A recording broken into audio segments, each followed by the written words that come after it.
Hey guys, this is Mike and you're listening to Feeling Twisty. I'm really glad you're here. I want to tell you about Wendy. She's this wonderful woman that I met just last week on our first phone call together. She's so full of light and love, and it was a real joy to meet her. And this week she emailed me with a story after she listened to episode 83, Touch, that she wanted to share with me. I'll tell you a little bit about Wendy. She's a grandmother and regularly cares for her grandchildren. And so this happened just the other day. She was using her son-in-law's car and found a $100 bill on the floorboard of the car. And she picked it up, and as she was unloading the car, she secured the bill in her purse and went inside, called her son-in-law and let him know that she found the money and she would give it to him that night. Well, that night comes around and the $100 bill is not there. And she panicked. I know that panic feeling. I'm sure everyone listening has felt that panic. Something about losing money or losing someone else's money can bring up some panicky feelings right off the bat. So I totally get that panic feeling. And she searched everywhere that she thought that $100 bill could be, but she couldn't find it. And then she stopped, took a breath, and imagined two things. First, because her interactions with her son-in-law had been unpredictable or hot and cold. She describes it as Jekyll and Hyde with him. She wanted to imagine him being calm and patient with her as she told him that she did not have the money. By the way, she is continuing to imagine him in a lovelier state. So that's great too. So after she imagined that, him reacting in a calm way, she wanted to continue in imagination and go further with it. So she imagined holding that $100 bill in her hand, and she folds her money a certain way. So she felt the folds of the money, felt it just like she would if she was holding it. And she held on to it in imagination until she felt the reality of it and the thrill. In her imagination, she even looked up at the sky and said, "Oh my God, yes," feeling that relief of finding her son-in-law's money. Well, her son-in-law reacted exactly like she imagined, but the $100 bill didn't show up that night. A couple of days pass, and she's loading her grandsons in the car, and her little 5-year-old grandson says, "Look, Grandma, there's your money." And there it was, the $100 bill sitting on some snow melt, a little pile of snow that her grandson had shoveled the same night that she had found the money and lost the money. But there it was, 2 days later, sitting there in the snow. Isn't that a great story? I love how Wendy was honest about the panic. When I first started sharing, and I first really started studying Neville and joined groups on Facebook, I didn't want to admit my panic and the things that I thought were failures. They're not failures. Everything we're doing is coming from within us. And every seeming failure opens the door more, opens our awareness more to who we really are. That's the way I see it. And that wasn't a failure at all. So she panicked. And then she remembered what to do. The first principle: be still and know that my awareness of being is God. That lovely, lovely stillness. I love that. I love the stillness. And she didn't stop and go hide herself in another part of the house and try to do a formal session, lie on the bed. She could have. But she didn't. She stopped right where she was, took a breath. And she found that stillness. That's how quick it can be. And she shed, in that moment, shed the panic, fearful state right then, and clothed herself in a new state. This wish was to have her son-in-law react calmly and to have that $100 bill. She clothed herself in that state. It's done. Now, she didn't say if she had doubts over those 2 days. If she did, she certainly remembered to get back into it and remind herself that it was done. And that's really how simple it can be. I used to make it so difficult because I thought everything had to be difficult and hard work. That's one of those fundamental things, the first principle that Neville teaches. When you can be still, and you find that stillness, you can shed any unlovely state, shake off the tension and the fear, all of these things that you no longer want to experience in just those moments of stillness. It reminds me of back when I did, this was years ago when CrossFit was just getting started. At least I had never heard of it. This was back in the mid-2000s, somewhere in there.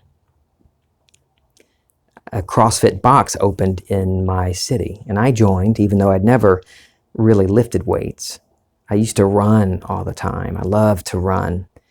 I didn't know what I was doing back then, but I loved running, not for fitness. I loved running because it was a meditation for me. I closed out everything. I shut out the world. And I found a stillness while I was doing that. I didn't know. I'd never heard of Neville at that point. But I was getting into the stillness as I ran. And I would run miles and miles at a time, just savoring that stillness. But I wanted to do more, so I joined CrossFit. And I wanted to get into it, to do all these cool exercises that I saw these other guys doing in the box. I'm not sure why everybody in CrossFit, why they refer to it as a box. If I say gym and you're a CrossFitter, just, forgive me. So I'm in the gym for the first time, and my coach says, not so fast. We can't do those workouts until you understand the fundamentals. And what she meant by that was I had to learn form and how my body moved and why it moved the way it moved. And how by positioning my body in certain ways helped me move the weight or to complete a workout in the most effective, efficient way. Also, so I wouldn't get injured.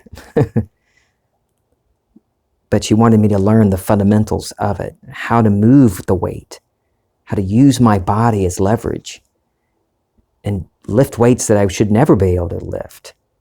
That was a lot of fun back then. And when I stuck with it, learning the fundamentals, understanding how my body moved and why it moved, why it was important to move my body that way for that particular workout, it all came together. And then I could do these workouts at CrossFit with a fluidity. It wasn't awkward as it was in the beginning when I was focusing on each little part, all of these different fundamental parts of it. It all came together. And then CrossFit, those workouts, even though they were crazy, strenuous, I was finding a stillness in that too, not realizing what I was doing. That's what I was in love with CrossFit. It wasn't about fitness again. I was hungering after this stillness. And even in that activity, I could find a stillness within me. And this brings me back to Neville. Learning these fundamental things, like the first principle that Neville teaches. At first, it seemed odd and awkward, kind of forced. I would spend an hour and a half, 2 hours sometimes, lying on my floor with earplugs in, trying to grope my way into the stillness of which Neville spoke. And it was awkward, yeah. But I kept doing it, kept on. And then, one day, that first principle was just something that I moved into. It was no longer something awkward and strange to me. And finding that stillness, even saying finding it is a little misdirection. There's no finding it. It's within me. I am the stillness. And the more I persisted in imagination, getting into the first principle and moving in imagination, practicing, like Neville says. 2020 calls it, putting more buns in the oven. But all of these things, the first principle and moving in imagination, not just for big things, but everything, every desire. These things came together, and I realized they've never been apart from me. I am the stillness, and I can move anywhere. At any time a desire comes upon me, I can accept that it's mine, and know that it's mine, and continue in that state that wish is fulfilled. But back to stillness. How do you get still, or being still? What works for you? I used to, like I said, make it very awkward and forced. I even found all these different, I bought a lot of stuff, a lot of CDs, digital downloads from folks, meditations and things like that. I'm not knocking those. I still enjoy beautiful music, but I enjoy it for the sheer joy of the music. I know I don't need music to get me to that stillness. Just today, someone asked me how, we were talking about stillness. And one way that I do is what Wendy said. Wherever I am, if I notice that I'm in a state that I no longer want to dwell in, right there, I take a breath. And I'm in my stillness. Most times, that's what it takes, or that's all it takes. And if it doesn't, for you, assume that it does. It doesn't have to be forced or awkward. You can, in an instant, get into the stillness that you are already. I'll do it if I find myself in a circumstance or in a conversation, realizing that I am the operant power, and even the unlovely conversation is a product of what's inside me. So there's no blame. I'm not trying to avoid somebody or, cast a demon out of them, because there is no other. First principle.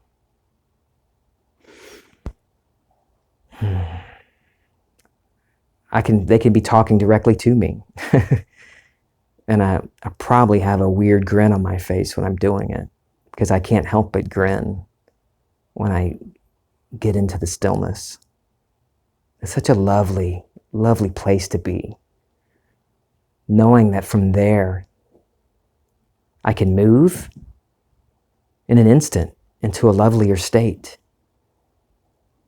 or I can dwell there in the stillness for as long as I want.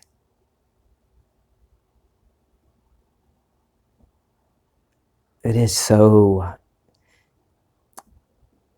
I'm sure you know what I'm talking about. If you're listening to me, you're already exploring Neville, and you're already exploring the stillness that is within you. So you know what I'm talking about, that wonderful feeling.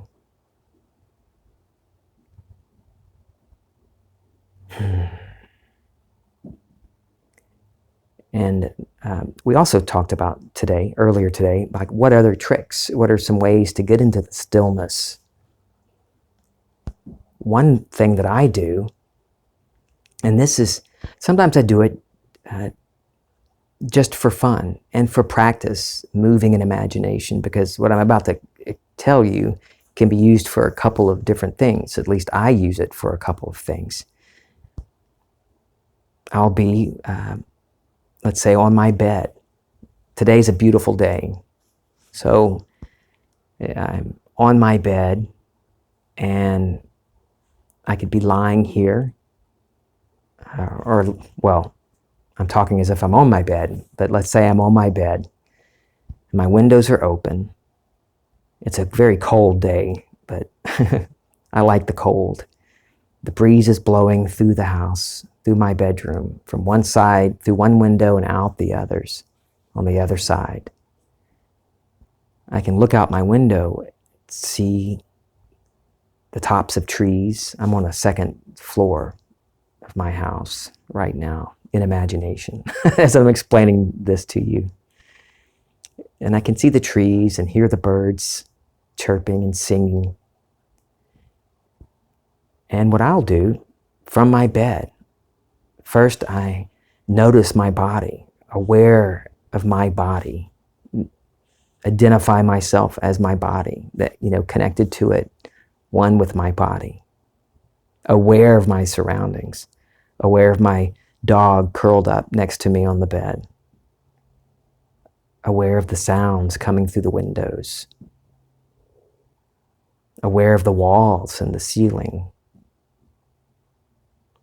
And I'll move my awareness from my body until I am the room. I'm aware of my body within the room, but my awareness is as the room. And then I'll move back, being aware of my body in the room. And then push out again, being aware as the room with my body in it. Or I'll look out and see the tops of the trees moving with the wind.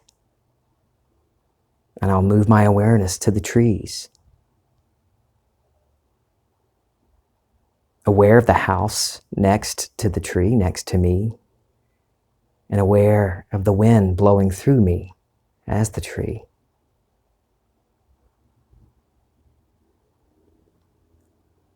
Or the birds flying overhead, and I hear the cardinal's beautiful song.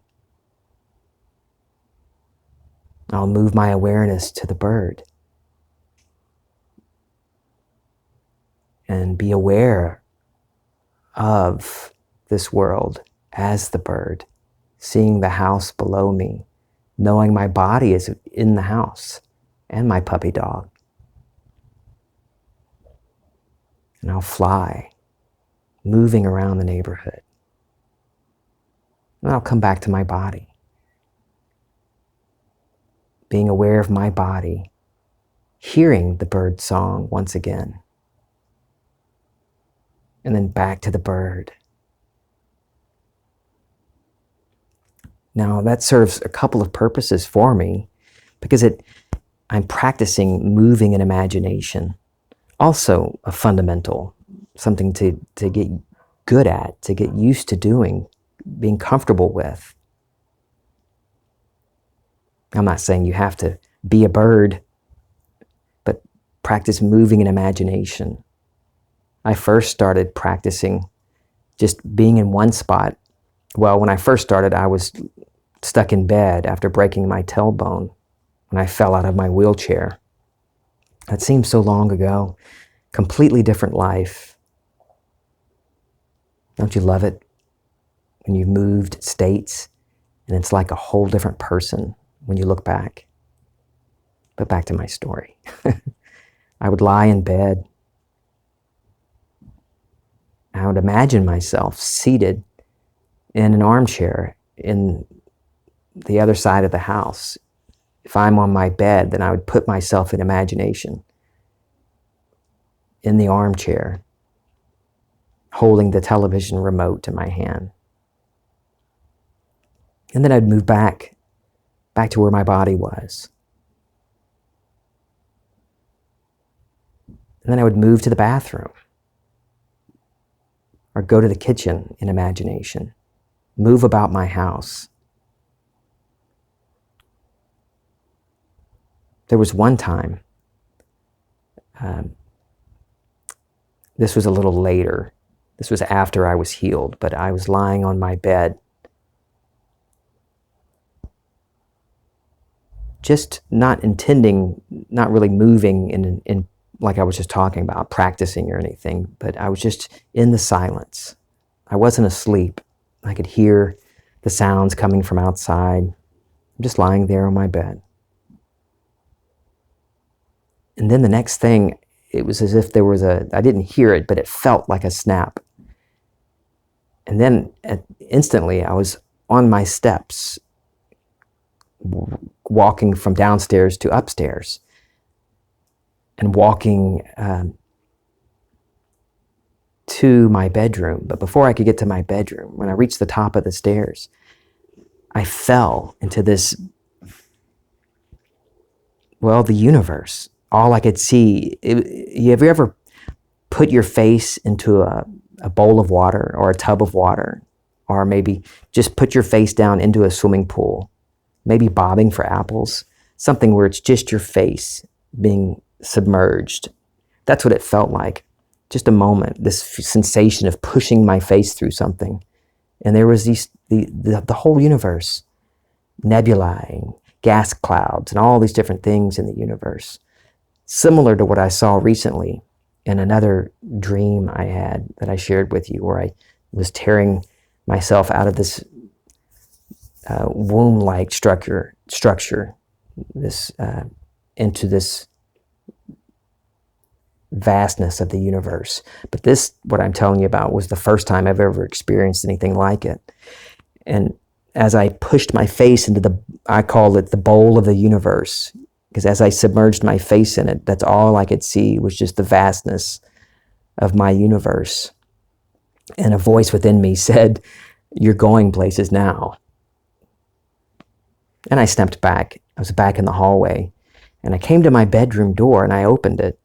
I slid the door open and I slid it closed, and I looked and I walked over to my body that was still lying on the bed, dressed the way I was dressed. And it was a very odd feeling. I wasn't scared, but I'm standing next to my bed, looking at my body. And I understood what I was doing on my bed. And I knew how I got there. It wasn't like I had amnesia. I understood that I was, at that moment, apart from my body. So standing there, having practiced moving in imagination, already doing what I'm talking about, I moved right then into the body on the bed. I didn't open my eyes, but as I'm lying on the bed with my eyes closed, back where my body was originally, I'm aware of me standing there, looking at myself, looking at this body. But I was aware of the body on the bed, as the body on the bed. And then I moved back to being aware of standing there, looking at this body. And it's interesting looking back on it, how the awareness changed my standing there looking at my body. I was the one standing there looking down at the body. And then I moved back into this body, and I was aware of being the one on the body, on the bed, aware of me standing next to me. Am I getting too crazy for you? So I said all of that to say how much I love the first principle.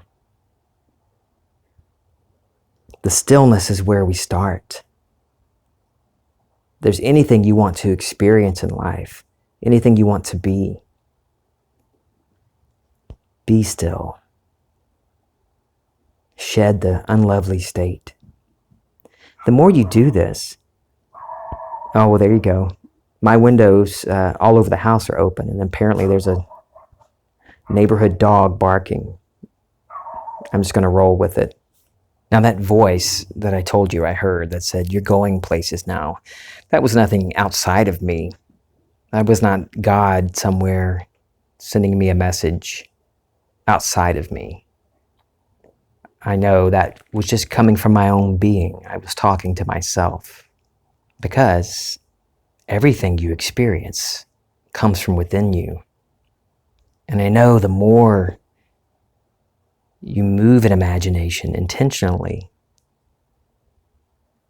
not just for big things, but intentionally moving in imagination, being still, the first principle, shedding the states, the unlovely states, entering whatever state you wish. All of these things, the more you practice it, and I use the term practice just for the sake of this conversation, so you know what I mean by continuing to do it. But I don't want to make it sound like it's hard at all. Unlike CrossFit, this is not difficult, unless you imagine it is. Nothing and no one has any power over you. And to think that anyone does is to just hurt yourself, to think that you're less than anybody. You're perfect just the way you are. Of course you're perfect. I am too. Well, that's arrogant. How can we not be? We're God having this human experience.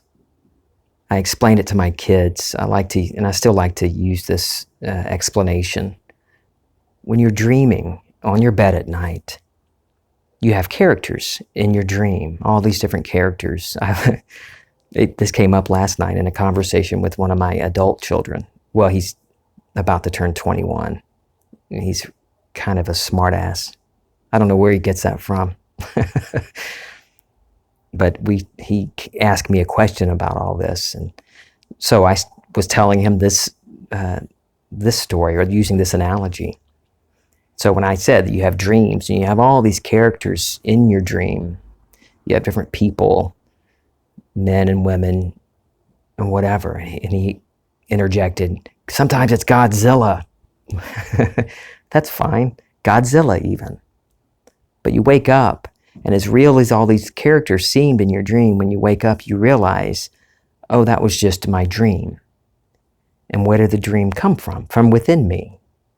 They're all me. All of these different characters in my dream are me. And just as we have these characters that are really us in our dream, we are characters in God's dream, dreaming this dream of life. I love you guys. This is Feeling Twisty.